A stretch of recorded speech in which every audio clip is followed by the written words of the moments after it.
Welcome to third chapter of this book.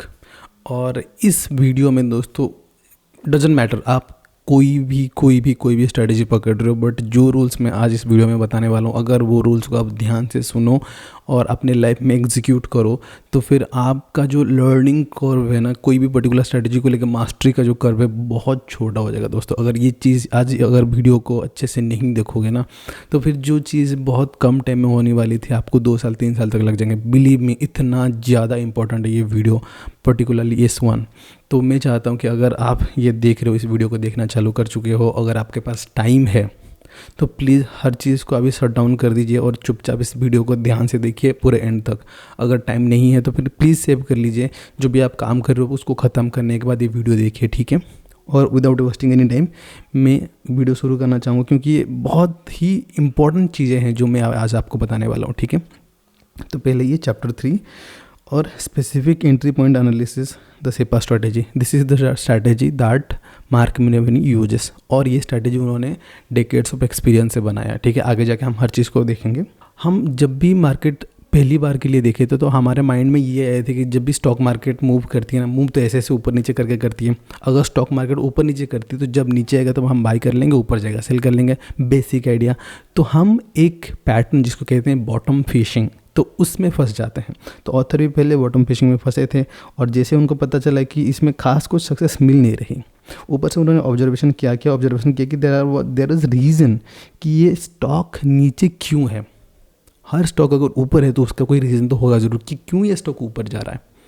साथ में जो स्टॉक नीचे है उसका भी तो कोई रीज़न है कि क्यों ये स्टॉक नीचे है। दूसरी बात है कि ये जितना नीचे और नीचे जाते जा रहा है। ऊपर से ऑन द अदर साइड वो देखते हैं कि जो स्टॉक 52 वीक हाई को क्रॉस कर रहा है वो और ऊपर जा रहा है, जबकि मार्केट को क्या करना चाहिए, जब ऊपर है तो नीचे आना चाहिए, नीचे हो तो ऊपर जाना चाहिए। बेसिक आइडिया तो यही है, पर ये उल्टा आइडिया है दोस्तों। जो नीचे है और नीचे जा रहा है, जो ऊपर है और ऊपर जा रहा है। There has to be something that differentiate from जो विनर्स हैं, जो सुपर परफॉर्मर्स हैं और जो लूजर्स हैं। अब सेकंड क्वेश्चन क्या आता है, how I can find that reason जो डिसाइड करता है कि कोई ऊपर जा रहा है कौन नीचे जा रहा है, ठीक है। 5 साल ऑथर बिताते हैं 1983 से 1988 तक। जितने सारे बुक हो सकता था वो निकाल के पढ़ लिए, बाई कर लिए। अगर कुछ पैसा नहीं होता था तो जो बुक स्टोर में जाते थे वो अपना कॉपी पेन लेके उधर ही पढ़ते थे, उधर ही नोट्स बनाते थे और आ जाते थे। यूनिवर्सिटी लाइब्रेरी में जाते थे और जितने भी सारे चिल्लर वगैरह पॉकेट में होता था वो लेके जाते थे और फोटो कॉपी करा के लेके आते थे। बहुत सिली दिखता था, उनके घर वाले समझ नहीं पाते थे कि ये क्या कर क्या रहे, पर इतने मतलब फ़ोटो कॉपी कर करके वो सारे बुक्स के आके घर में रखा था उन्होंने, ठीक है। और तो कहते हैं ये मेरा जो बिगिनिंग था वो मॉडेस्ट था but it got the job done. मतलब जो चीज़ मुझे करनी थी वो एवेंचुअली मुझे मिल गई। अब आगे चलते हैं, the beginning of the turning point. देखो नॉलेज जो है ना वो 2 तरीके से आ सकती है, ठीक है। एक तो है सेल्फ एक्सपीरियंस, मतलब आप कोई चीज़ को खुद जाके करते हो, और दूसरा क्या होता है, लेवरेज। लेवरेज का मतलब होता है जब आप किसी दूसरे इंसान का एक्सपीरियंस का फ़ायदा उठाते हो। आज अगर आपको जानना है कि 10वीं माले से 10th फ्लोर से कूदने से क्या होता है, आपको जाके कूदने की ज़रूरत नहीं है। आप देख सकते हो कोई इंसान कूदा हुआ है, उसका क्या हालत हुई थी, है ना। सिंपल सी बात है, हर चीज़ को आपको एक्सपीरियंस नहीं करना है, दूसरे के एक्सपीरियंस से सीखना है। और best source of finding others experience is books, are books, okay. अभी तो देखो यूट्यूब वगैरह भी आ गया, बट यूट्यूब वगैरह में क्या है कि बहुत सारे लोग कुछ भी बोल देते हैं। जैसे कोई भी इंसान हो सकता है, कुछ भी बोल सकता है, उसमें कोई पाबंदी नहीं है, वो कोई फिल्टर होके नहीं आ रहा है। बट जब कोई इंसान बुक्स लिखता है ना, वो इंसान तब तक बुक्स नहीं लिखेगा तो जब तक उसको मतलब 100% उसमें कन्विंसिंग खुद को नहीं है। क्योंकि books is something it's a very lengthy process, मतलब बहुत लेथार्जिक प्रोसेस है। जब इंसान सोचता है कि यार मैं कुछ ऐसा चीज़ बनाऊँ, ऐसा चीज़ मेरे पास है जो मैं चाहता हूँ कि लोग जाने, लोग सुने, लोग पढ़ें, और वो मैं बता नहीं पा रहा हूँ किसी को, तो that's the only when a person rights a book.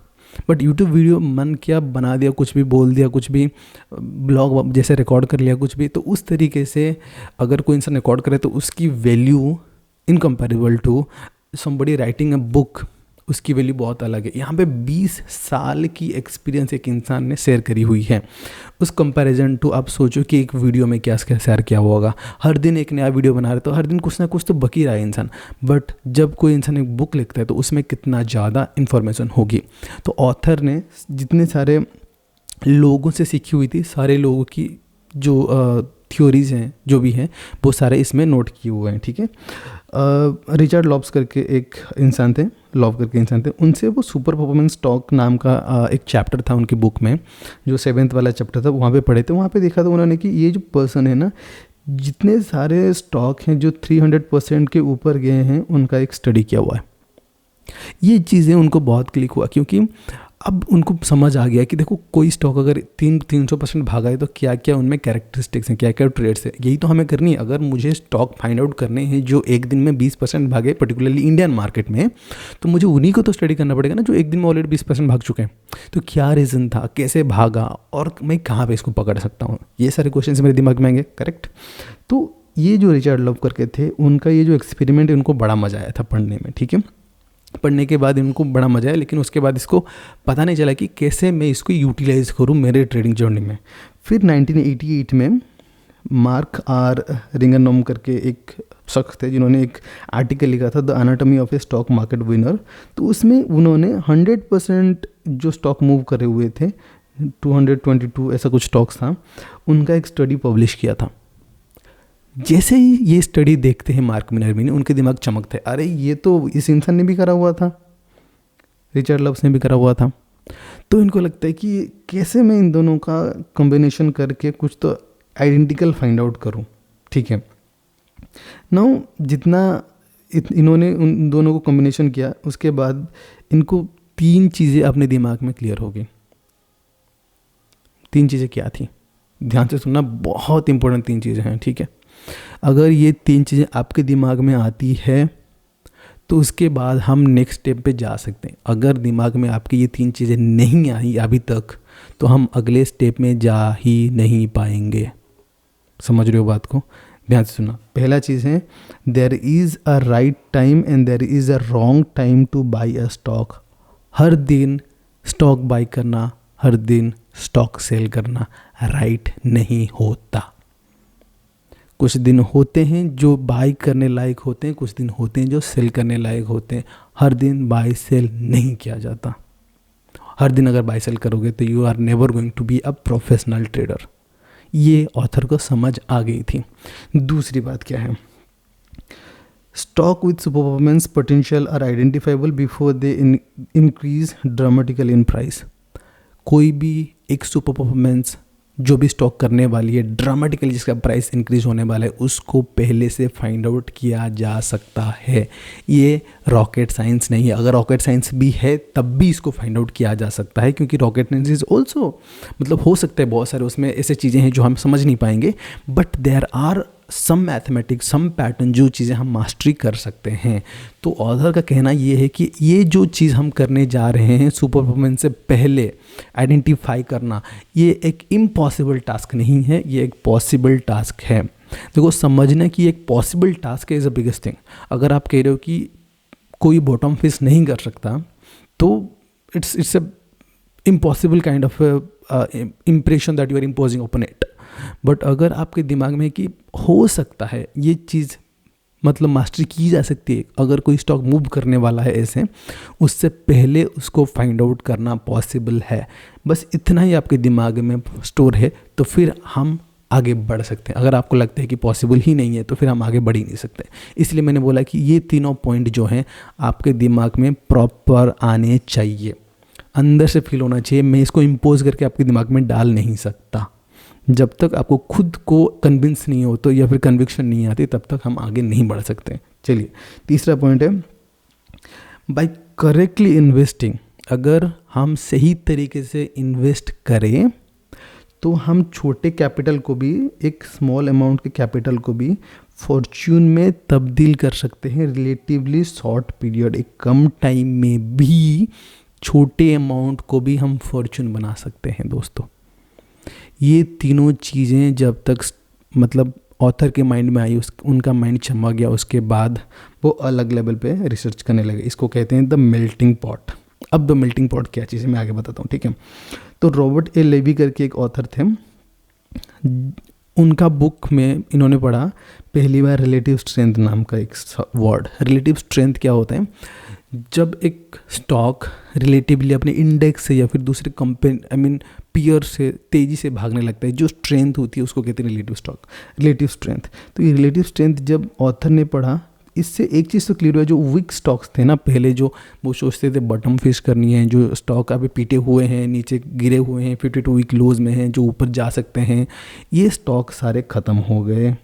ये स्टॉक अभी उनके दिमाग में आ ही नहीं रहे, ठीक है।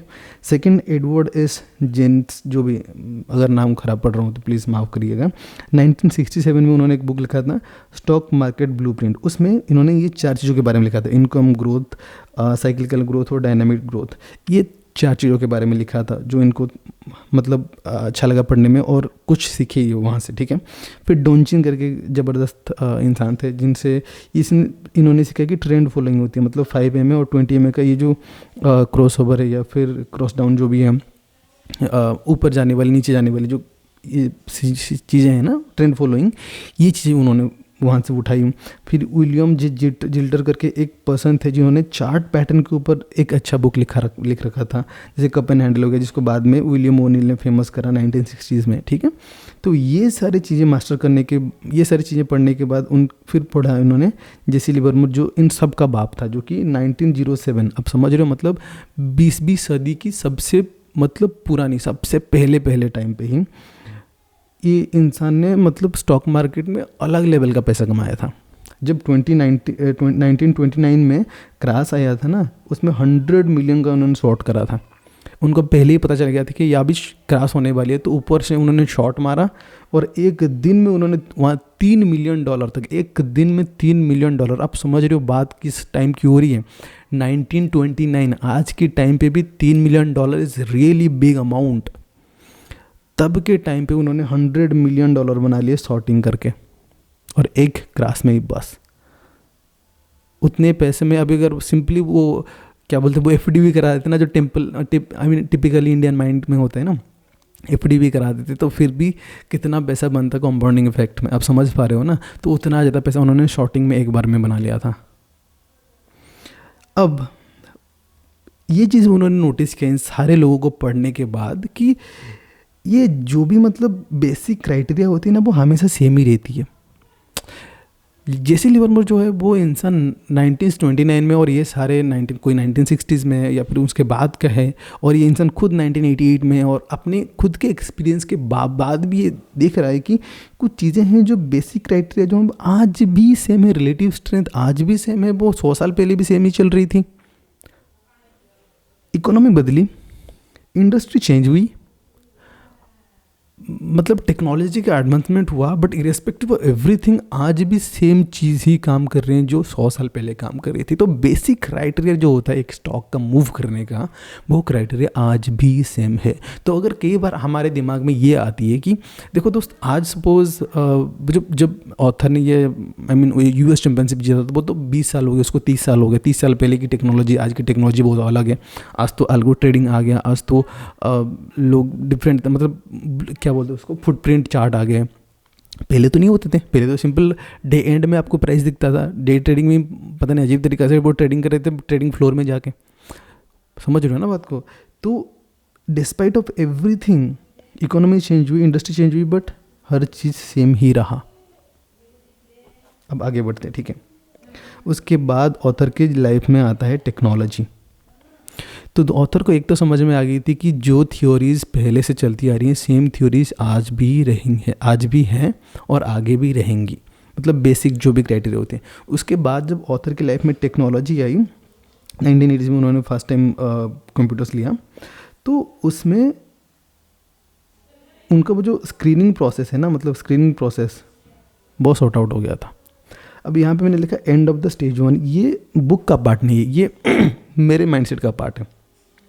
देखो आपको पता है NSE में, नेशनल स्टॉक एक्सचेंज इंडिया में 2769 स्टॉक्स हैं। How do you reach to those stocks जो आपके अटेंशन के लायक हैं। हर स्टॉक आपके अटेंशन के लायक नहीं है, हर स्टॉक भागने वाली नहीं है और हर स्टॉक आपको देखना भी नहीं है। आपको सिर्फ उन्हीं स्टॉक को पिक आउट करनी है जो स्टॉक कल भाग सकते हैं, करेक्ट। तो how do you reach to that stage, और this is what I call a stage 1। मतलब आपको अभी इतनी क्लैरिटी मिल गई है कि आप अभी फाइंड आउट कर सकते हो कि ये स्टॉक जो है ये मेरे लायक है, मेरे अटेंशन के लायक है, मैं इसको स्टडी करना चाहूँगा, और ये स्टॉक जो है मुझे पढ़ना नहीं है। तो ये चीज़ें जो हैं वो आपको मतलब पहले स्टेज से बाहर निकालती है, ठीक है। अब नेक्स्ट चीज़ ऑथर क्या बोलते हैं, 4th पॉइंट जो था लीडरशिप प्रोफाइल। ये क्या करते हैं, कैटेगराइज करते हैं। मतलब ये सिर्फ ये नहीं दिखती कि कितना ये भाग सकता है, बट ये चीज़ भी अपने माइंड में रखते हैं कि कितने टाइम में भाग सकता है, एट व्हाट टाइम, मतलब कितने समय में और कितना % ये भाग सकता है। फिर उस बेसिस पे ये क्या करते हैं, उसको सॉर्ट करते हैं, और सॉर्ट करने के बाद तो सबसे ऊपर आता है जो नेम्स ना, उनमें ट्रेड करते हैं। और जैसे उनमें ट्रेड करते हैं ना, ओवर द टाइम उनको पता चलता है कि जो प्रोबेबिलिटी और परफॉर्मेंस है वो मतलब सिग्निफिकेंटली अप गई है, जस्ट बिकॉज इन्होंने ये दोनों चीज़ों की पढ़ाई करी, स्टडी करी, उसके बाद सॉर्ट किया। सॉर्ट करने के बाद जो प्रायोरिटी में आए, टॉप में जिनको पकड़ा, उसके बाद परफॉर्मेंस की जो पकड़ने की जो प्रोबेबिलिटी है ना, उनको ज़बरदस्त तरीके से बढ़ी, ठीक है। फाइनली वो स्ट्रैटेजी क्या है जो ऑथर ने इन्वेंट किया था। इन सारे जो भी ऑथर को पढ़ा, उन्होंने पढ़ने के बाद टेस्टिंग वगैरह करी और क्या उन्होंने इन्वेंट करा वो हम आगे पढ़ेंगे, ठीक है। इससे पहले मैं छोटी चीज़ आपको बताना चाहूँगा। जो हम पहले आई थिंक कुछ वीडियो में हमने बात करा था कि मैं क्यों फंडामेंटल्स को ज़्यादा तवज्जो नहीं देता। देखो फंडामेंटल्स तवज्जो नहीं देता इसलिए मतलब वो मैंने ऑलरेडी एक्सप्लेन कर रखा था, बट यहाँ पे क्योंकि ऑथर बता रहे हैं फंडामेंटल्स की चीज़ें, तो हम वो भी चीज़ें यहाँ पे पढ़ेंगे क्योंकि वो पार्ट ऑफ द बुक है। अगर कोई इंसान चाहता है उस तरीके से अप्रोच करना तो मेरा कोई दिक्कत नहीं है, क्योंकि मैंने ऑलरेडी वो चीज़ें सीख रखी है, तो मैं वो आपको एक्सप्लेन कर दूंगा। बट मैं पर्सनली बहुत सारी चीज़ें करता नहीं हूँ, ठीक है। मैं इंट्राडे ट्रेडिंग करता हूँ। इंट्राडे में आपको कोई भी कंपनी की हिस्ट्री ज्योग्राफी जानने की ज़रूरत नहीं है, आपको बस प्राइस मूवमेंट की ज़रूरत है, आपको बस बिग वॉल्यूम की ज़रूरत होती है, आपको बस इंस्टीट्यूशन की इन्वॉल्वमेंट की ज़रूरत होती है।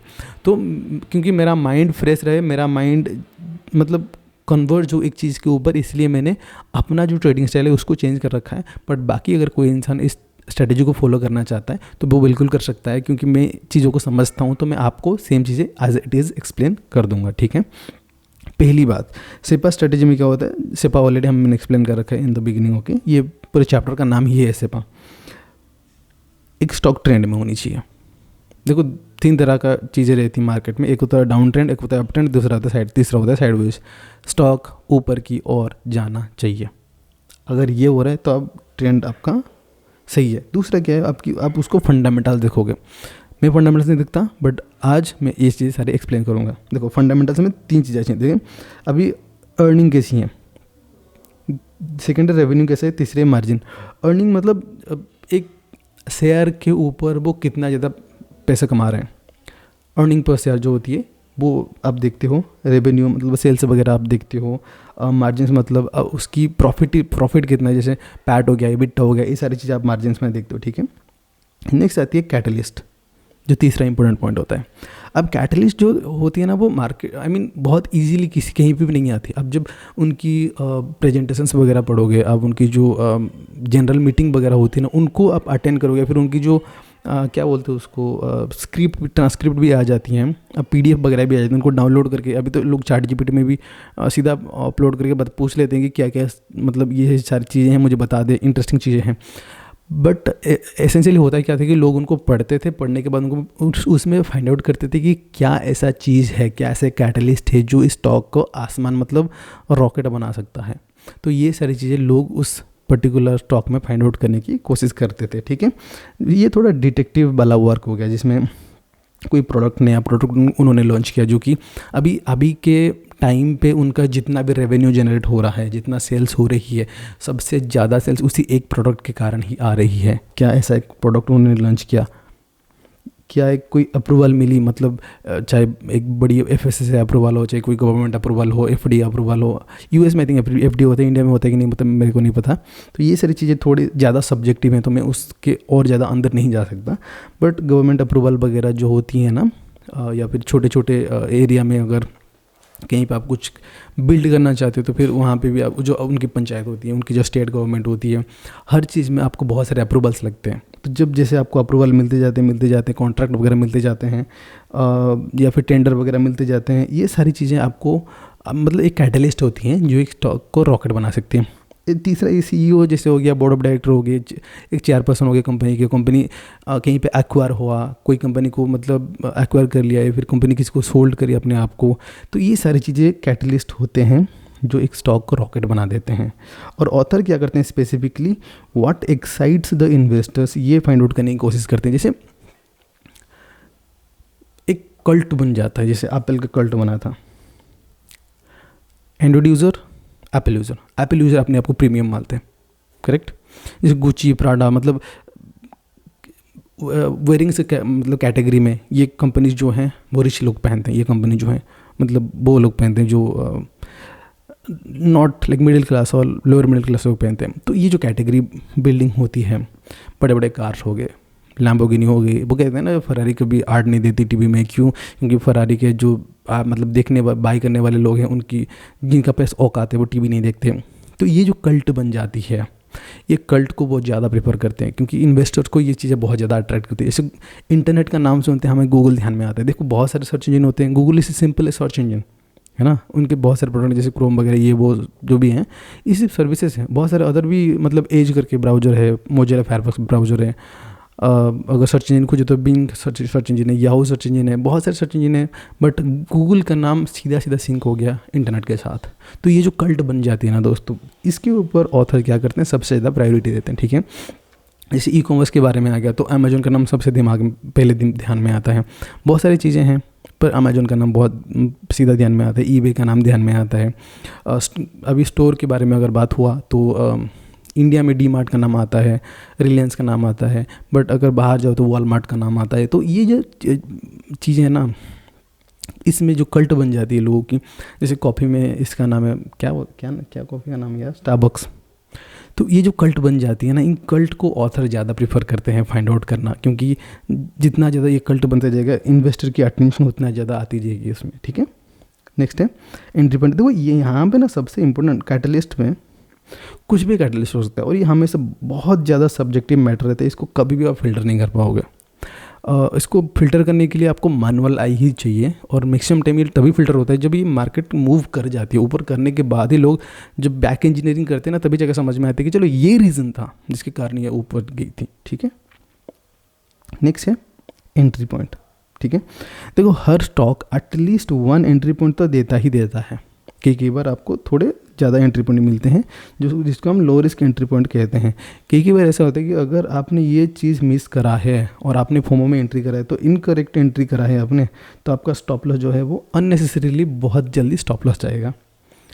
कई बार अगर आपने उसको स्टॉप लॉस लेने में असमर्थ रहे, स्लीपेज अगर आए तो अब वो अलग बात होती है।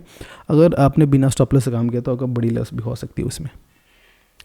कभी भी ये गारंटी नहीं रहती कि अगर कोई स्टॉक हर चीज़ सेटिस्फाई कर रहा है तो ऊपर ही जाएगी, है ना।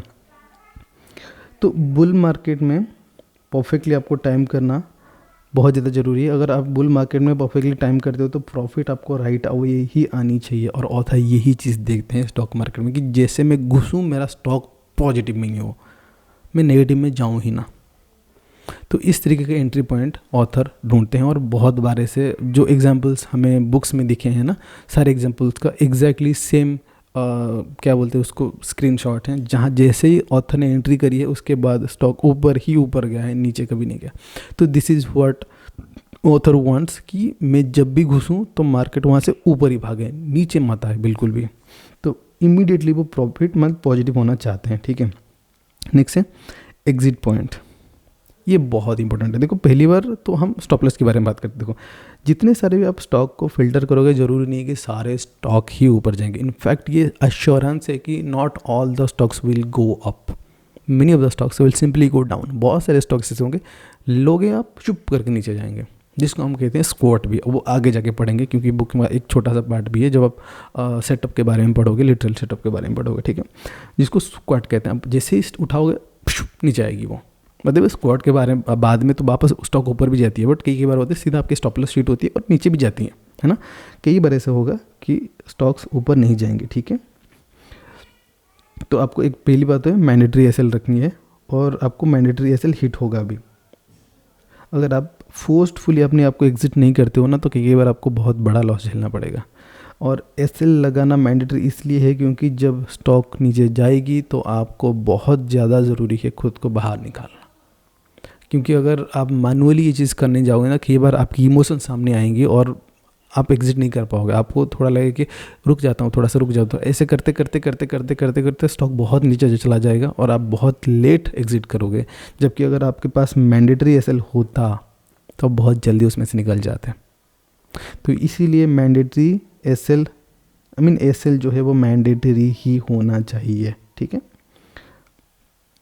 उसके बाद अगर आपका स्टॉक कोई चल गया है, ऐसे आपने यहाँ पे बाई करा था, स्टॉक यहाँ पे चल गया, तो अब ज़रूरी है कि आप उसको बेचो। कभी भी ऐसा नहीं होता कि स्टॉक ऊपर चला गया अभी भी आप उसको होल्ड करो। ज़िंदगी भर आपको उसको होल्ड नहीं करना है, आपको उसको बेचना है just to realize a part of a profit. थोड़ा बहुत प्रॉफिट बनाने के लिए आपको सेल करना ही पड़ेगा। हर एक स्टॉक का क्या होता है, एक फेज होता है। जब स्टॉक का फेज एंड होता है ना दोस्तों, उस फेज में आपको उसको सेल करना ही पड़ता है और उसमें आपको प्रॉफिट बुकिंग करनी ही पड़ती है। कोई भी स्टॉक से जाते जाते पूरा नहीं जाता है। कोई जाने के बाद कभी कभार थोड़ा सा, अगर बहुत स्ट्रॉन्ग स्टॉक रहा तो जाने के बाद यहाँ पे थोड़ा सा बनाएगा बेस, वो भी 5-6 साल का बनाएगा, फिर 10 या 15 साल का बनाएगा, उसके बाद थोड़ा जाएगा ऐसे। जैसे अभी आप रिलायंस का देखोगे, अभी आप एशियन पेंट्स का देखोगे, 2020 से 2020 से अभी 2025 या फिर 2026 के पूरा देखो वो साइडवेज ही मूवमेंट कर रहा है एशियन पेंट। उससे पहले देखना ऐसे मूव कर रहा था, अब ऐसे मूव कर रहा है। रिलायंस का स्टॉक देखोगे 2008 से 2016 तक पूरा साइडवेज पड़ा रहेगा। उसके बाद 2016 के बाद मूव किया क्योंकि हमारा रिलायंस जियो उसको उन्होंने लॉन्च किया था। तो ये जो चीज़ें हैं ना, आपको एक स्टॉक मार्केट की पूरी कहानी बताती है। मतलब फेज जो आती हैं, जो फेज में स्टॉक मूव करती है, कुछ फेजेस आते हैं जिन फेजेस में स्टॉक साइडवेज जाती है। कई बार होते हैं कि अगर इतनी बड़ी स्टॉक ना हो तो मूव अप करते हैं, उसके बाद डाउन भी मूव करते हैं और ज़मीन पे भी चले जाते हैं। ऑथर ने एक नेटफ्लिक्स का भी एग्जांपल दिया था, नेटफ्लिक्स और कुछ और चीज़ का नाम भी एग्जांपल दिया था। जैसे ही एक कंपनी जिसका आईपीओ आया और दूसरा कंपनी उस दिन टॉप मारा, उसके बाद वो कंपनी ऊपर कभी गया ही नहीं। तो ये बात आपको समझ में आनी चाहिए कि जो स्टॉक्स हैं उनकी फेजेस होती है और उन फेजेस के बेसिस पे ही आपको सिर्फ उन्हीं फेजेस में पकड़नी है जहाँ पे वो ग्रो कर रही है। उसके बाद आपको उसके साथ कोई रिलेशनशिप नहीं है, आपको प्रॉफिट बुक करनी है, निकलनी है, करेक्ट। नो, अब सबसे इम्पोर्टेंट बात आती है कि रैंकिंग हम किस बेसिस पे करेंगे। चलो बहुत लंबा हो गया वीडियो ऑलरेडी, मुझे पता है कि ये लंबा होने वाला है। चलो रैंकिंग हम किस बेसिस पे करेंगे। पहले तो एक टेम्पलेट है जो हम चैप्टर 5 में पढ़ेंगे, ये टेम्पलेट। अब इसको अभी ध्यान मत दो। ये जो मतलब ट्रेंड फाइंड आउट करने, क्योंकि हमारा जो सेपा का पहला चीज़ है ट्रेंड फाइंड आउट करना, तो वो आपको टेम्पलेट से मिल जाएगा, ठीक है। अब ये जो सेल्स, ये सेकंड चीज़ है रैंकिंग का, वो बड़ा ध्यान से सुनना, ठीक है।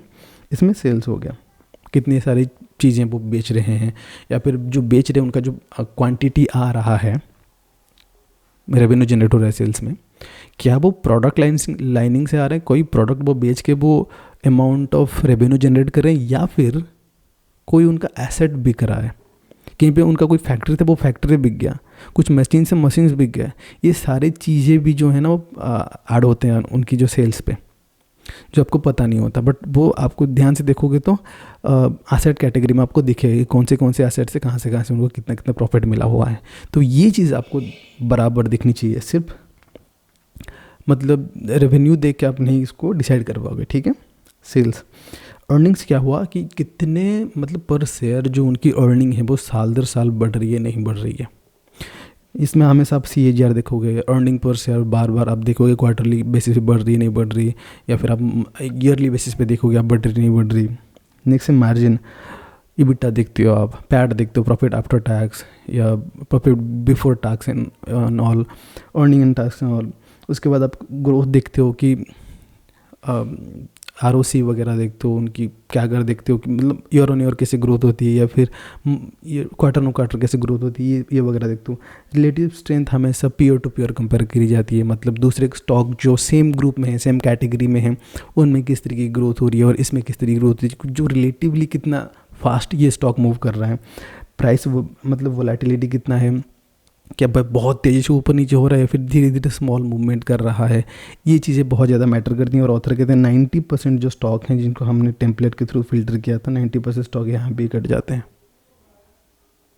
ओनली 10% स्टॉक पास करते हैं। और ये बहुत ज़रूरी है दोस्तों, आप जितना ज़्यादा स्टॉक पास करके लेके जाओगे आपके लिए उतना ज़्यादा डिफिकल्ट होगी आगे स्टडी करने में। आपको हर स्टॉक में थोड़ी ना इन्वेस्ट करनी है, आपको फाइंड आउट करना है वो एक जेमस्टोन आपको पैसे बना के दे। बाकी और कुछ हमें नहीं चाहिए। अगर एक भी स्टॉक मिल रहा है जो स्टॉक मुझे चांद में लेके जा सकते थे, फिर मैं एक ही स्टॉक में सवार होकर चांद में जाना चाहूँगा। मुझे 50 स्टॉक में अपने पैर नहीं रखने हैं। समझ गए बात?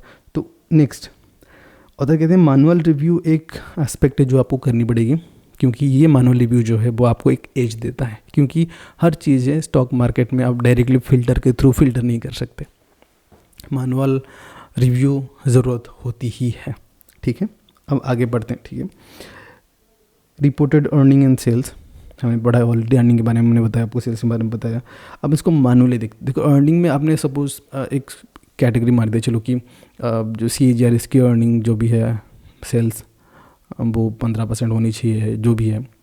और यहाँ पे आप देखते हो कि एक्चुअली किस बेसिस पे बढ़ रहा है वो, क्योंकि वो तो उधर तो फिल्टर होके आएगा ना, सीधा स्कैनर में फिल्टर होके आएगा। यहाँ पे आप मैनुअली आंखों से देखो कि कैसे बढ़ रही है वो। दूसरा क्या, आप सरप्राइज़ देखते हो उसमें, पहले 15% से बढ़ रहा था, अभी सडनली 100% से बढ़ा। सरप्राइज है, सेल्स भी सरप्राइज में है। तो ये सारी चीज़ आप मतलब मैनुअली चेक कर सकते हो। ये सारी चीज़ें आप स्कैनर से चेक नहीं कर सकते, स्क्रीनर ये सारी चीज़ नहीं कर सकते आपके लिए। ठीक है, EPS जो ग्रोथ है वो किस तरीके से, क्या वो एक्सेलरेट आगे हो रहा है, ये भी आपको जो कुछ एनालिस्ट होते हैं वो एनालिस्ट ये सारी चीज़ें दिखाते हैं। ठीक है, जैसे रेवेन्यू ग्रोथ और उसकी एक्सेलरेशन क्या हो रही है बार बार। कंपनी इशूड गाइडेंस, मुझे इसका नहीं समझ में आया कि ये गाइडेंस क्या चीज़ होती है। अगर आपको समझ में आई तो प्लीज़ इसको कमेंट में लिख देना। और मुझे ढंग से ये समझ नहीं आया तो इसको एक्सप्लेन भी नहीं कर पाऊँगा। ठीक है, revision of analyst earnings estimates. देखो कंपनी में जो अर्निंग या फिर जो सेल्स होने वाली है ना, उसका एनालिस्ट क्या करते हैं, वो हमेशा एक एनालिसिस करते हैं कि नेक्स्ट क्वार्टर में कितनी होने वाली है, नेक्स्ट क्वार्टर में कितनी होने वाली है, ऑन द बेसिस ऑफ कि पहले कंपनी ने कैसे करी थी। ठीक है, उसका अगर कोई नया इंफ्रास्ट्रक्चर उसने कंपनी ने बिल्ड करी है, उनका कैपेसिटी उन्होंने बिल्ड करा है, तो उस बेसिस पे कितना ज़्यादा उनको सेल करनी चाहिए, उस बेसिस पे भी ये जो एनालिस्ट होते हैं एनालिसिस देते हैं कि उनका EPS किस बेसिस पे ग्रो होनी चाहिए, अर्निंग्स किस बेसिस पे ग्रो होनी चाहिए। तो ये जो अर्निंग्स की एनालिसिस वो देते हैं, क्या वो रिवाइज करने के बाद वो ऊपर जाता है या नीचे जाता है।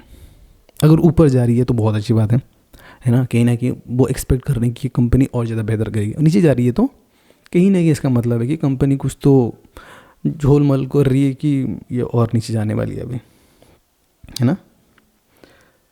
तो ये हो गया रिविजन्स और एनालिसिस अर्निंग एंड एस्टिमेट्स। ठीक है, उसके बाद प्रॉफिट मार्जिन, जैसे मैंने बोला कि पैट वगैरह देखते हो, EBITDA वगैरह देखते हो। कहीं कभी कभार कंपनी में देखो जो फिल्टर होते हैं तो उसमें तो क्वालिफाई हो गए जाएंगे, बट आप जो आंखों से देखोगे कि किसी इंडस्ट्री में 20% का EBITDA, किसी इंडस्ट्री में 60% का EBITDA, डिफरेंस मतलब अलग अलग होगा उसमें, है ना। किसी इंडस्ट्री जो जहाँ पे मतलब पूरे कंपनी सारे 20% कमा रही है, एक कंपनी वो 40% कमा रहा है, EBITDA उसका बन रहा है, फिर पैट बन रहा है, ऐसा। तो वो चीज़ आपको मतलब मैनुअली ही देखनी मिलेगी। आप डायरेक्टली EBITDA मार दोगे तो फिर EBITDA के बेसिस पे आ जाएगा सब कुछ, बट एवेंचुअली आप देखोगे कि इंडस्ट्री के बेसिस पे वो चीज़ें होती हैं, है ना। अगर PE वगैरह भी आप देख रहे हो तो फिर वो इंडस्ट्री के बेसिस पे होती हैं। वो इसलिए ऐसा नहीं होती कि हर स्टॉक को आप ऐसे कंबाइन करके एक साथ देख लो।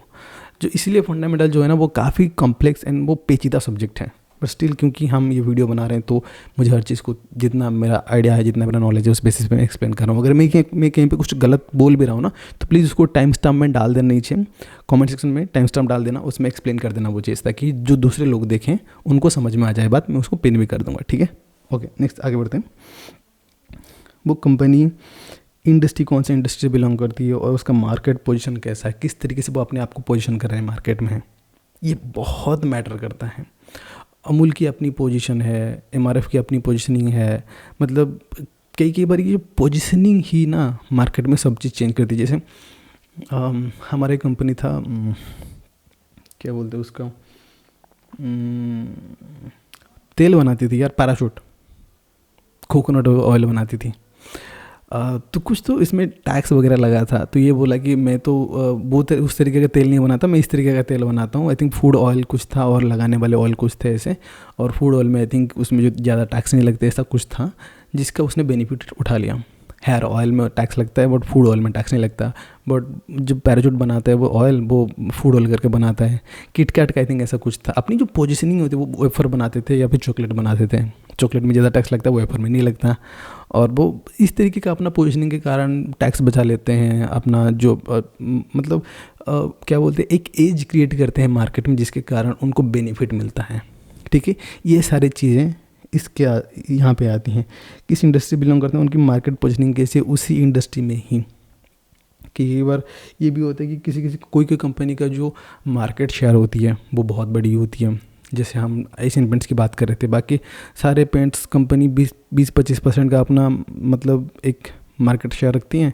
एशियन पेंट अकेला अपना मतलब 75% लेके घूम रहा है ना। रिटेल में भी वैसे अगर आप देखोगे तो बहुत बड़े बड़े मॉल्स बने हुए हैं, बट डी मार्ट का अपना एक अलग सेगमेंट है, मतलब वो अपने ही मतलब जगह पे अपना ही बनाता है, तो उसको रेंट देनी नहीं पड़ती, और अपने जो भी प्राइस मतलब स्टॉक होते हैं उसको बहुत चीपेस्ट प्राइस में भी वो आप इजीली कस्टमर्स को दे पाता है। तो इसीलिए उसके माल बहुत जल्दी बिकते हैं और उसके स्टॉक में कुछ पड़े नहीं रहते, तो इसके कारण वो और ज़्यादा अच्छा कर पाते हैं अपने कस्टमर्स के लिए। तो उनकी जो पोजिशनिंग रहती है किसी भी कंपनी की, ये बड़ा मैटर करता है उनकी रेवेन्यू पे, उनकी प्रॉफिटेबिलिटी पे, उनकी ग्रोथ पे। ठीक है, नेक्स्ट पोटेंशियल कैटलिस्ट। कोई न्यू प्रोडक्ट आ रहा है क्या, कोई न्यू सर्विस कर रहे हैं क्या, कोई स्पेसिफिक डेवलपमेंट हो रही है क्या। जैसे टाटा ने रिसेंटली, एक बार टाटा भागा था काफ़ी, क्यों? क्योंकि उनका जो ईवी सेगमेंट था, उन्होंने पूरी जो लाइन थी ना, वो लाइन ही पूरी चेंज कर दी। जनरली क्या होता था, हम जो डीजल पेट्रोल वाली कार्स होती थी, उन डीजल पेट्रोल वाली कार्स के अंदर ही वो बैटरी फिट करके दे, चलो ईवी बन गया अपना। उन्होंने पूरी असेंबली लाइन चेंज करी, हर चीज़ जो एक मतलब होती है कार बनाने में वो फ्रेशली उन्होंने किया। एथर एनर्जी उन्होंने प्रॉपरली एक टेक्नोलॉजी बिल्ड करी जहाँ से उन्होंने कार बनाया। बाकी दूसरे कंपनी के चाइना से सीधा इंपोर्ट करो और इलेक्ट्रिक बना के बेच दो, हीरो वगैरह ये सब करते थे। इसीलिए उनका जो प्रोडक्ट होता है ना, उतना क्वालिटी का नहीं होता जितना एथर की स्कूटर्स होते हैं। एथर की स्कूटर देखो आप चलाओगे ना, और बाकी दूसरे किसी की स्कूटर चलाओगे, देखो ना, आसमान ज़मीन का फ़र्क होता है।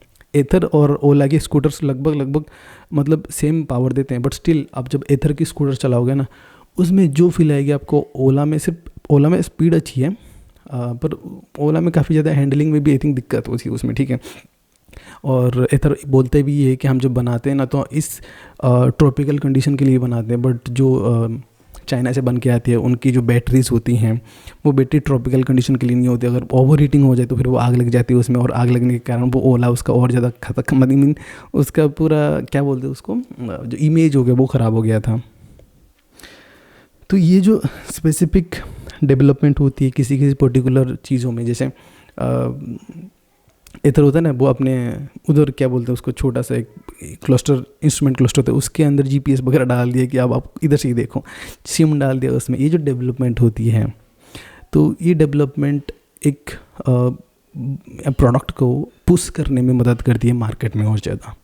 मार्केट उसकी वैल्यू बढ़ाते हैं और इन्वेस्टर और ज़्यादा अट्रैक्ट होते हैं, क्योंकि जितना ज़्यादा इनोवेटिव होती हैं प्रोडक्ट, जितना ज़्यादा डेवलप्ड होती हैं, उतना ज़्यादा कस्टमर्स को अट्रैक्ट करते हैं। ठीक है, नेक्स्ट है पीयर कंपैरिजन। सेम सेक्टर में करना चाहिए, क्योंकि दूसरे सेक्टर में पीयर ऐसा होता नहीं है, तो सेम सेक्टर में पीयर कंपैरिजन कि दूसरे कंपनी के मुकाबले वो कैसे कर रहे हैं। अगर आज मुझे एथर और ओला में पैसे डालने हैं तो मैं ऑब्वियसली एथर में ही डालूंगा। ठीक है, तो उस तरीके का कंपैरिजन आपको करनी है। अगर एथर वाला दोनों में आप पैसे डाल सकते हो, क्योंकि दो ही कंपटीशन है, तो फिर दोनों में डाल सकते हो आप। तीसरा कंपटीशन तीसरा छोड़ सकते हो।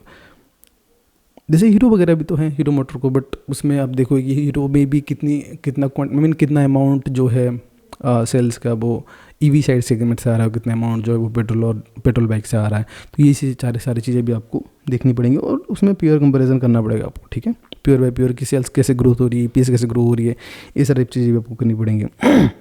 और ये पार्ट जो है ये टेक्निकल का पार्ट है। उसकी प्राइस और जो वॉल्यूम है वो किस तरीके से बढ़ रही है। हर चीज़ सही हो रहा है, लेकिन प्राइस और वॉल्यूम नहीं बढ़ रही। आपका पैसा अटका रहेगा, उसमें पैसे नहीं बन पाएंगे आपके। ज़रूरी है कि प्राइस और वॉल्यूम दोनों ही बढ़े। ठीक है, नेक्स्ट लिक्विडिटी रिस्क। कई बार ऐसा होता है कि आपको स्टॉक बड़े मस्त सुंदर स्टॉक मिल जाएंगे, पर दिक्कत उसमें क्या है कि वो छोटा स्टॉक है, इतना छोटा स्टॉक है कि आप जब डालोगे अपना अगर गुड क्वांटिटी है आपके लिए 20-25 लाख भी, तो वो सडनली आपको एग्जिट नहीं दे पाएगा। आपको कहीं पर किस दिन आप चाहो कि मैं निकल लूँ, सडनली आपको एग्जिट नहीं देगा। इसीलिए वो देखना मोस्टली मार्केट में कहा जाता है कि 30-40 रुपये के नीचे के जो स्टॉक है ना उनको बाय ही मत करो, उसके ऊपर के स्टॉक को बाय करो। उसमें मेक श्योर भी करना है कि उसमें लिक्विडिटी उतना हो कि आप अगर किसी दिन निकलना चाहो तो 25 लाख शेयर आप निकाल सकते हो। 25 लाख वैल्यू की बात कर रहा हूँ मैं, ठीक है, 25 लाख शेयर की बात नहीं कर रहा। नेक्स्ट, अब इनको रैंकिंग को थोड़ा सा और आसान बनाते हैं। 3 स्टेप पे बनाएंगे। एक तो ये फंडामेंटल लेवल पे, एक है टेक्निकल लेवल पे, और तीसरा है इम्बैलेंस। बता दो आगे, ठीक है। फ्यूचर अर्निंग्स इस कंपनी में कैसे होने वाली है, सेल्स क्या सरप्राइज आने वाला है, अर्निंग और सेल्स ये जो है क्या वो सरप्राइज आने वाला है, पॉजिटिव एस्टिमेशन रिवीजन है क्या, अगर एस्टिमेशन है तो वो रिवीजन पॉजिटिव में आ रहा है क्या, ऊपर जा रहा है क्या, क्या वो एक्सपेक्ट करें कि और ज़्यादा ग्रोथ होगी इसमें, और क्या सरप्राइज़ है आप उनकी जो अर्निंग्स में, सेल्स में। ये चीज़ मैटर करती है आपको देखने, ये आपको रैंकिंग में डिसाइड करती है। अगर हो रही है ना तो उसको आपको प्रायोरिटी देनी पड़ेगी। दूसरा क्या है, इंस्टीट्यूशन वॉल्यूम अगर आ रही है उस स्टॉक में तो आपको उसको प्रायोरिटी देनी पड़ेगी। जहाँ पे ये दोनों चीज़ें हो रही हैं वो और प्रायोरिटी में जाएगा। तीसरी, rapid price appreciation based on supply demand imbalance.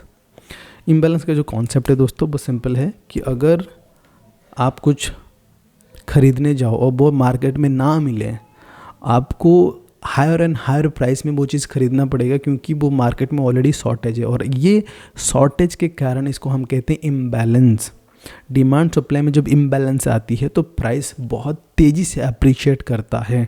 कोई स्टॉक में अगर लो फ्लोट है, जिसकी आउटस्टैंडिंग शेयर उतने ज़्यादा नहीं है, तो उनमें प्राइस मूवमेंट के चांसेस जो हैं बहुत ज़्यादा हाई होते हैं। ये हमें आगे जाके भी हम फिर से बात करेंगे इसके बारे में, ठीक है।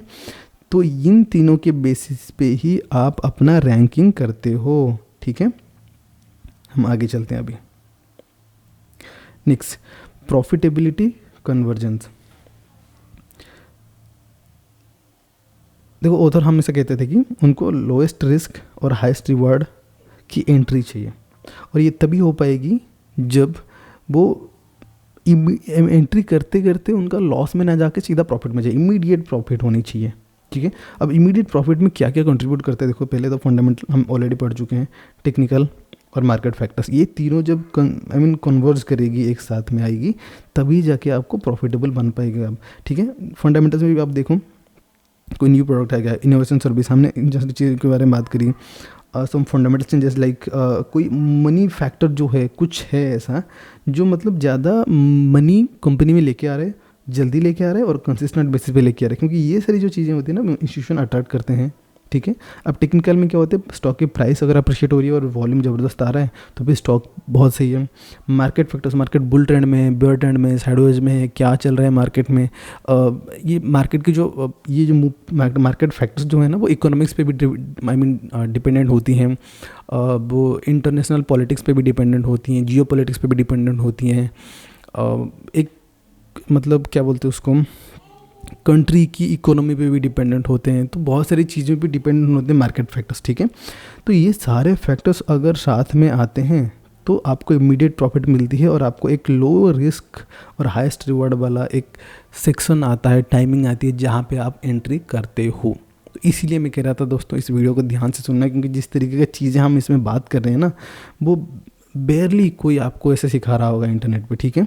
तो collective value of all these things, मतलब ये फंडामेंटल, टेक्निकल और मार्केट फोर्सेस की इनकी जो कलेक्टिबल वैल्यू है वो सम ऑफ इंडिविजुअल पार्ट से काफ़ी ज़्यादा इम्पोर्टेंट है। तो इन सारे चीज़ों का सही होना एक टाइम पे आपकी एंट्री के लिए बहुत ज़्यादा क्रूशियल है। समझ में आ गई बात, आगे बढ़ते हैं। सुपरमैक्स की ट्रेड क्या होती है, देखो डिसेंट अर्निंग तो होना ही चाहिए, ये कंपनी की ये कंप्रोमाइज़ नहीं की जा सकती। इसके बाद ऑथर ने ये चीज़ देखा कि जब भी एक मार्केट में करेक्शन आती है, जैसे मार्केट नीचे जाने के बाद जब यहाँ से बाउंस कर रही होती है ना, तो इस सेक्शन में देखना जितनी सारे स्टॉक्स आते हैं 90% स्टॉक आपको इधर ही मिलते हैं। मतलब एक करेक्शन के बाद जो सुपर परफॉर्मेंस देते हैं 90% स्टॉक इसी करेक्शन के बाद जब बाहर निकलते हैं ना तो यहाँ पे देते हैं सारे। फ्यू बेयर मार्केट में भी दे रहे होते हैं, जैसे अभी रिसेंटली एक मार्केट चल रहा था, नवंबर दिसंबर 2025 में सारे स्टॉक नीचे जा रहे हैं, अपना निफ्टी नीचे जा रहा है, क्यूपिड एक स्टॉक है जो पूरा हर रोज़ ऊपर ही ऊपर ही छोटा छोटा जा रहा है लेकिन ऊपर ही जाते जा रहा है। मतलब ये पूरा टाइम पे निफ्टी आई थिंक साइडवेज जाते जाते जाते इधर उधर गया होगा, बट क्यूपिड उन्हें 100% उसने मार लिया अपना खुद में, मतलब 50-60% मार रहे हैं वो, छोटे छोटे हर दिन प्रॉफिट में जा रहा है वो।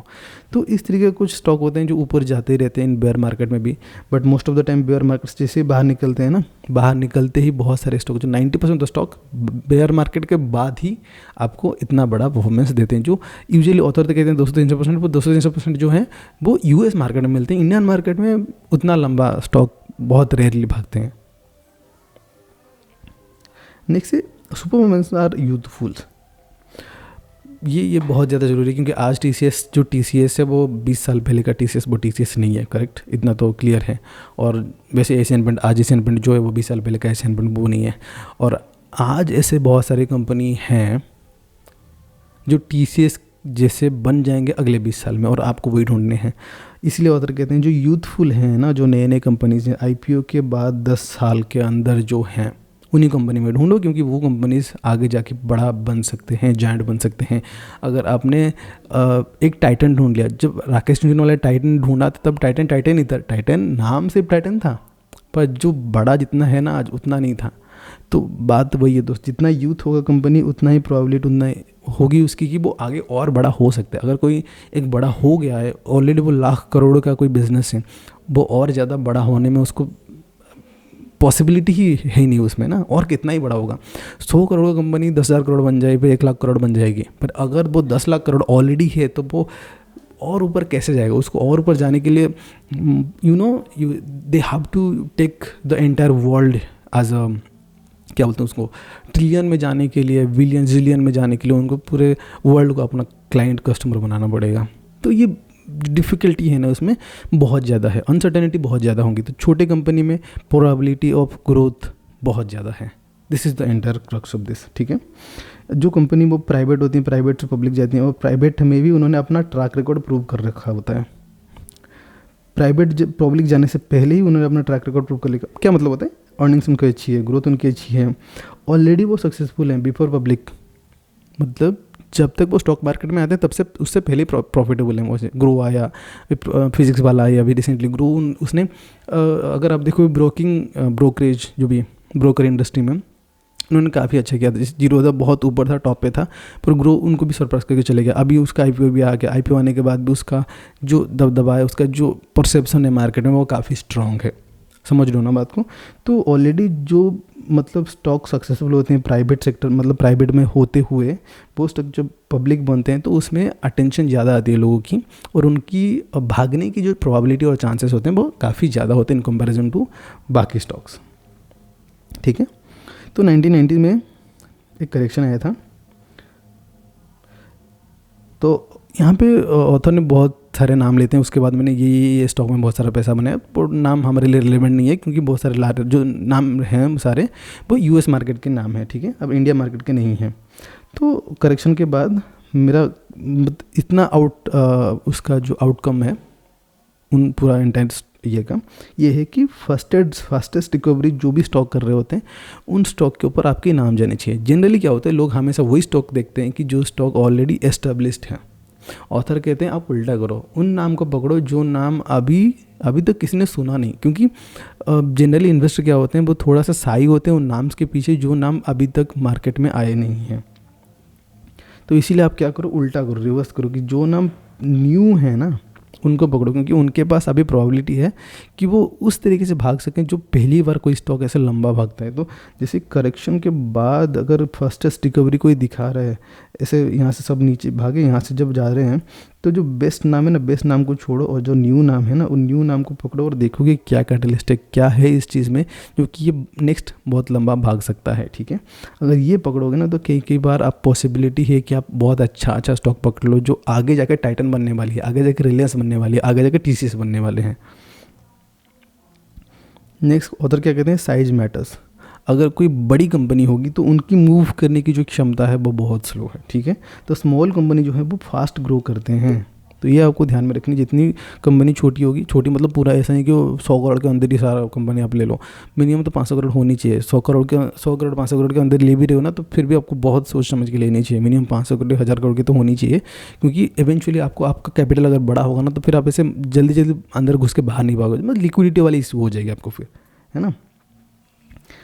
ऑफन स्मॉल के companies growth stage of their life cycle, ये ग्रोथ स्टेज को आपको पकड़ना चाहिए, जहाँ ग्रोथ स्टेज का मतलब होता है मतलब सेल्स और ईपीएस जहाँ पे प्रॉपर्ली ग्रो हो रहे हैं, ये वाले स्टेज को पकड़नी चाहिए। और आपको एक चीज़ कंफर्म करना चाहिए स्मॉल कैप स्टॉक्स में कि ये प्रॉफिटेबल है कि नहीं है, क्योंकि अगर आप नई कंपनी पकड़ रहे हो, अगर कोई कंपनी प्राइवेट मतलब पब्लिक होने से पहले अभी प्राइवेट है पब्लिक जाने वाली है, तो आपको ये देखो कि प्रॉफिटेबल है कि नहीं। मोस्ट ऑफ द कंपनी उसी टाइम पे ही जाते हैं पब्लिक, जहाँ पर जब वो अच्छे पैसे कमा रहे होते हैं, क्योंकि उनकी परसेप्शन बहुत अच्छी बनी होती है और उनको दिखाना भी होता है कि चलो हम बहुत अच्छे हैं, तो उनका आईपीओ बहुत जल्दी जल्दी बिकता है, ठीक है, मतलब हाई प्रॉबिलिटी मतलब हाई प्राइस में बिकता है। और इवेंचुअली जब लिस्ट होती है कंपनी तो और ज़्यादा हायर प्राइस में लिस्ट होती है, तो वो मेक श्योर करते हैं कि वो ऑलरेडी प्रॉफिटेबल हों। तो आपको ये देखनी प्रॉफिटेबल है कि नहीं है। दूसरा ये चीज़ देखनी है कि आपको स्केलेबल है कि नहीं है, क्योंकि ये चीज़ बहुत ज़्यादा लोग नहीं देखते, ऑलरेडी प्रॉफिटेबल तो है ही, पर स्केलेबल है कि नहीं है, और किस किस डोमेन में वो स्केल कर सकते हैं, और क्या नया प्रोडक्ट निकाल सकते हैं, और कितना ज़्यादा वो बेच सकते हैं। तो ये चीज़ें आपको ध्यान में देनी है कि क्या ये स्केलेबल है। जैसे डिजिटल प्रोडक्ट है वो बहुत इजीली सेलेबल है, स्केलेबल है, क्योंकि डिजिटल चीज़ों में आपको बस सर्वर की ज़रूरत है और कुछ की कोई चीज़ की ज़रूरत नहीं है। पर अगर कोई प्रोडक्ट फिजिकल प्रोडक्ट है तो उसको बनाने की कॉस्ट है, उसकी फैक्ट्री सेटअप करने की कॉस्ट है, मशीन की कॉस्ट है, तो उसको कितना ज़्यादा स्केल करा जा सकता है। अगर स्केल होगी भी तो क्या उतनी ज़्यादा सेल्स होगी, अगर सेल्स नहीं हुई तो आपकी इन्वेंट्री की कॉस्ट है, समझ रहे हो ना। तो ये सारी चीज़ें उसमें मैटर करती हैं। तो प्रॉफिटेबल भी होनी चाहिए, स्केलेबल भी होनी चाहिए, अगर स्मॉल कंपनी आप देख रही हो तो, ठीक है। मार्केट कैप अगर छोटी है एक कंपनी की और फ्लोट भी छोटी है, फ्लोट मतलब होता है आउटस्टैंडिंग शेयर, मतलब एक कंपनी में अगर जितना शेयर हैं उनमें से ज़्यादा शेयर उनकी जो क्या बोलते हैं मेन कोर टीम रखी होती है। कोर टीम मतलब प्रोमोटर्स जो हैं उन्होंने रखा होता है। कुछ स्टॉक्स कुछ शेयर जो होते हैं FIIs रखे होते हैं फॉरेन इन्वेस्टर्स, कुछ हैं इंस्टीट्यूशनल इन्वेस्टर्स होते हैं। जो कोर टीम नहीं होती है पर उनको फंडिंग करी होती है, ठीक है, डायरेक्ट फंडिंग होती है, और बाकी रेस्ट ऑफ द शेयर क्या होते हैं स्टॉक मार्केट में से छोड़ दिया जाते हैं। ये होता है फ्री फ्लोट। तो ये फ्री फ्लोट जितना कम होगा, जितना इसकी जो परसेंटेज जितना कम होगी ना, उतना ज़्यादा चांसेस है इसकी मूव करने की, क्योंकि इम्बैलेंस बहुत जल्दी क्रिएट होगा उसमें। इम्बैलेंस का मतलब क्या, अगर कम ही प्रोडक्ट है सेल करने के लिए, बेचने के लिए, तो अगर सडनली कोई डिमांड आता है तो फिर कोई इंसान अगर बेचना नहीं चाहता तो जल्दी अप्रिशिएट हो जाएगी उसकी प्राइस, है ना। तो ये मीनिंग रहता है इसका, अगर फ्लोट कम है तो बहुत जल्दी वो प्राइस अप्रिशिएट होने की चांसेस रहती है स्टॉक की प्राइस, ठीक है। अगर कोई लार्ज कैप में आपका स्टॉक है और वो जल्दी फास्ट मूव कर रहा है तो जल्दी उसमें से निकल जाओ, क्योंकि एवेंचुअली क्या होता है, अगर ये नीचे आए तो बहुत नीचे आते हैं और साइडवेज जाने का बहुत चांसेस रहता है, आपका पैसा अटकने का बहुत चांसेस रहता है। और सेकंड चीज़ क्या है कि जितने टाइम में वो 10% भागे उतने टाइम पे कोई छोटी कंपनी जो है ना वो लगभग 2 और 3 गुनी भाग चुकी होगी। तो इसके कारण आप जल्दी उसमें से निकल जाओ, take profit and find a small cap company, at least औसत तो यही कहते हैं, ठीक है। 10 यार बहुत लंबा हो गया, पूरा 1 घंटे का वीडियो हो रहा है, ठीक है। इसके बाद एक ही पॉइंट है और वो बहुत ज़्यादा इंपॉर्टेंट है, ठीक है। अब ख़त्म करते हैं जल्दी। स्टॉक स्क्रीनिंग के टाइम इसको सिंपल रखना ज़रूरी है, कॉम्प्लिकेटेड बिल्कुल मत करना। 50 इंडिकेटर मत डालना, 50 क्वारीज मत डालना, ठीक है। टू मच कंडीशन मत डालना, इंडिकेटर्स वगैरह मत डालना, क्योंकि चांसेस ऐसा है कि कुछ ऐसे स्टॉक भी होंगे जो पोटेंशियल होगी जिनमें, बट आप उनको मिस आउट कर जाओगे क्योंकि आप कंडीशंस वगैरह डालते हो उसमें, ठीक है। अगर कोई स्टॉक मतलब आपके 12 कंडीशंस में से 11 कंडीशन फिल कर रही है तो इसका मतलब ये नहीं कि वो स्टॉक ख़राब है। अगर छोटी छोटी मार्जिन से भी अगर कोई स्टॉक निकल जाए, नॉट नेसेसरी से बैड स्टॉक, तो आपको गुड कैंडिडेट को एलिमिनेट करने से बचना होगा। इसलिए हर चीज़ को आपको फिल्टर में करने के बाद ऐसे फाइंड आउट मत करना और डायरेक्टली बाय कर लूँगा, ये सारी चीज़ें मत करना, ठीक है। इनफैक्ट आप रिवर्स कर सकते हो कि जो भी आपकी कंडीशन है ना, इंडिविजुअल आपको सेपरेट स्क्रीन करो, जो भी कॉमन नेम्स आ रहे हैं उनमें से उसको उठाओ, ठीक है। तो ये चीज़ आप कर सकते हो। नेक्स्ट,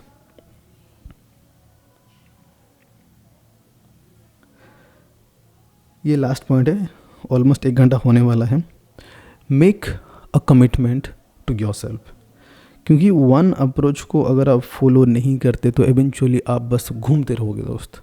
क्योंकि अभी तक जो भी मैंने इस पर्टिकुलर वीडियो में बोला है स्टॉक स्क्रीनिंग के बारे में इससे आगे और कुछ भी नहीं है। हर चीज़ इसके अंदर ही आ जाता है। फंडामेंटल हो गया, टेक्निकल हो गया, मैनुअल आई बेसिस पे हो गया, सारी चीज़ें इसके अंदर हैं, इससे बाहर और कुछ भी नहीं है। तो आपको अपनी एक प्रोसेस बिल्ड करनी होगी, एक ही अप्रोच पे आपको सेटिस्फाई रहना पड़ेगा। देखो दोस्त, ऑथर कहते हैं आपको पीएचडी करने की ज़रूरत नहीं है सक्सेसफुल बनने के लिए स्टॉक मार्केट में, बट कुछ चीज़ों की ज़रूरत है, वो है right knowledge, good work ethic and discipline. अगर इतना आप नहीं दे पाते हो तो आप सक्सेसफुल नहीं बन पाओगे। और ये पीएचडी करने जितना टफ नहीं है, ये सिंपल चीज़ें हैं, बट इतना बेसिक चीज़ें रिक्वायरमेंट है आपको देनी है। तो सेपा स्ट्रेटेजी जो है वो डेकेड्स ऑफ एक्सपीरियंस से निकला हुआ है। कई बार मन में आता है ना, ये तो पिछली डेकेड में चला था, इस डेकेड में चलेगी नहीं। मैंने बोला जैसे लिवरमोर 1907, 1909, 1929 की जो क्राश आई थी ना, उसमें उन्होंने पैसे बनाए थे, उनकी थ्योरीज आज तक काम कर रहे हैं। इसका मतलब है कि उनकी थ्योरीज जो है वो डेकेड्स तक चली आ रही, क्योंकि बिहाइंड द स्टॉक मार्केट जो माइंडसेट काम करती है इंडिविजुअल लोगों की, वो माइंडसेट कभी नहीं चेंज होती, वो माइंडसेट एज इट इज़ रहती है। डेफिनेटली टेक्नोलॉजी का एडवांसमेंट होता है, हमें फुटप्रिंट चार्ट भी मिल गई, एल्गो ट्रेडिंग तक आ गया, but irrespective of that also market कभी भी फंडामेंटल लेवल पे एक लॉजिक बेस्ड सिस्टम नहीं हो सकती, it will be random for ever. तो इसी के लिए ये कहा जाता है कि जो भी थ्योरीज हैं मार्केट में बेस्ड ऑन ह्यूमन साइकोलॉजी, वो mostly as it is they are going to be forever. तो जो चीज़ें काम करती आ रही थी वो आज काम कर रही हैं, आगे भी काम करेंगी। तो ये जो सेपा स्ट्रैटेजी बनाया है वो काफ़ी सर्चिंग के बाद, टेस्टिंग के बाद, इटरेशन के बाद, बार बार बोर्ड पे जाके उसको रिव्यू करना, रिसर्च करना कि ये काम कर रहा, ये नहीं काम कर रहा, इतना ज़्यादा इटरेशन के बाद उसको फाइनलाइज किया गया। ये टाइम टेस्टेड फॉर्मूला है दोस्तों। अगर ये आपको मिला है तो आपको इस पे भरोसा पूरा जताना चाहिए। अगर नहीं भी है तो फिर आप खुद के हिट एंड ट्रायल करके you will find out eventually कि चलो ये जो चीज़ें बताई गई थी ये चीज़ें सेम ही हैं। तो स्टिल अगर बताने के बाद भी आपका होगा हिट एंड ट्रायल एरर, एक जर्नी रहेगी आपकी, क्योंकि कोई चीज़ आपको बता के इम्पोज करके नहीं सिखाई जाती, आपको हर चीज़ को खुद को एक्सपीरियंस करना पड़ता है। तो इसके लिए क्या करना पड़ेगा, आपको खुद को उसमें हिट एंड ट्रायल प्रैक्टिस करना पड़ेगा। आप करोगे, सीखोगे, हारोगे, नहीं होगा, कभी कुछ गलत होगा, कुछ गलत और कुछ गलत होगा। इन सारी जर्नी के बाद eventually you will find out one particular process जो आपको सूट करती है। कोई भी दूसरे इंसान की proper as it is strategy आपको सूट नहीं करेगी, क्योंकि आपकी लाइफ स्टाइल अलग है, आपकी प्रॉस्पेक्टिव अलग है, आपकी सोचने की कला अलग है। तो आपको हर चीज़ से फिगर आउट करना है कि क्या मैटर करता है और बेस्ड ऑन दैट आप क्या कर सकते हो एक्स्ट्रा। तो उस बेसिस पे आपको फाइंड आउट करनी है कि मेरा क्या क्या इम्पोर्टेंट चीज़ है जो मैं कर सकता हूँ। ठीक है, तो you have to settle with one and commit to that method and execution. बस यही करना है दोस्तों, ये एंड ऑफ द जर्नी होनी चाहिए। इसके अलावा और आपको एक्स्ट्रा कुछ और खुराफाती नहीं करनी चाहिए मार्केट में, अगर आपको एवेंचुअली प्रॉफिटेबल बनना है तो। अगर ऐसा नहीं करोगे तो फिर ये जो लूप है ना दोस्तों, बार बार जाती रहेगी, वो चलती रहेगी, और इसके अलावा और कुछ नहीं होने वाला है। ठीक है, रूल्स आर एब्सोल्युटली इम्पोर्टेंट, आप इनमें कंप्रोमाइज़ नहीं कर सकते। अब ये फाइनल पॉइंट जो है, ध्यान से सुनना, अगर आप कोई बेसिक स्ट्रैटेजी भी उठाते हो, क्यों लोग कहते हैं कि माइंडसेट इज़ मोर इम्पोर्टेंट। अगर आप कोई बेसिक स्ट्रैटेजी उठाते हो, सिंपल SMA, 2 SMA के क्रॉसओवर में आपको बाई करनी है, ये नीचे कट हुआ था, यहाँ पे सेल करनी है। ठीक है, ये हो गया आपको प्रॉफिट। अगर आपको पता है आपकी स्ट्रैटेजी की बोथ वीकनेस एंड स्ट्रेंथ, तो आप किसी भी एक सुप्रीम स्ट्रैटेजी को भी मात दे सकते हो। कोई इंसान अगर सुप्रीम स्ट्रैटेजी भी जानता है पर उसका वीकनेस एंड स्ट्रेंथ नहीं जानता, तो फिर वो इंसान आपसे हार जाएगा। अगर आप अपनी स्ट्रैटेजी की हर चीज़ जानते हो।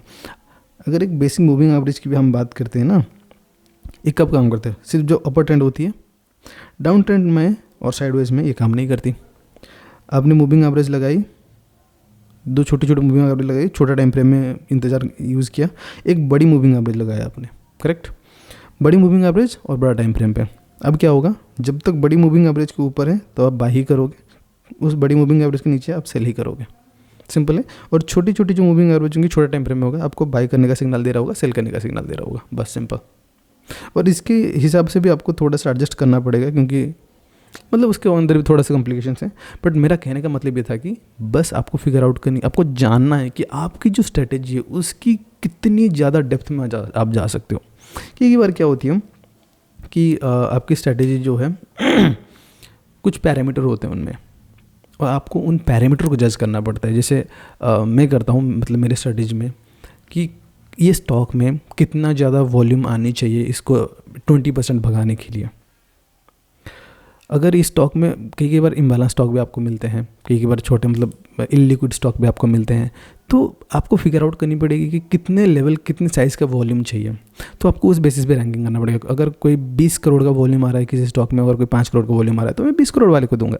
बट किसी में 5 करोड़ वॉल्यूम आ रहा है पर उसमें रिलेटिव जो वॉल्यूम है वो 100 गुना है, तो फिर मैं उसको भी प्रायोरिटी दूंगा। तो ये सारी चीज़ें आपको अपनी स्ट्रेटेजी के बारे में समझने की, क्या क्या ऐसे क्रूशियल फैक्ट हैं, क्रूशियल चीज़ें हैं, स्ट्रेंथ और वीकनेसेस हैं, वो अपनी स्ट्रेटेजी के बारे में जितना ज़्यादा आप उसको समझोगे उतना ही आपका एज बिल्ड होता जाएगा उस स्ट्रेटेजी में, और इवेंचुअली आप एक प्रॉफिटेबल सक्सेसफुल ट्रेडर बन पाओगे। दोस्तों ये था आज का पूरा एपिसोड। आई थिंक ये काफ़ी लंबा हो गया एंड आई होप कि आपने इसको पूरे ध्यान से देखा होगा, समझा होगा। अगर नोट्स वगैरह लिया होगा तो बहुत अच्छी बात है। मिलते हैं अगली वीडियो में। नमस्कार।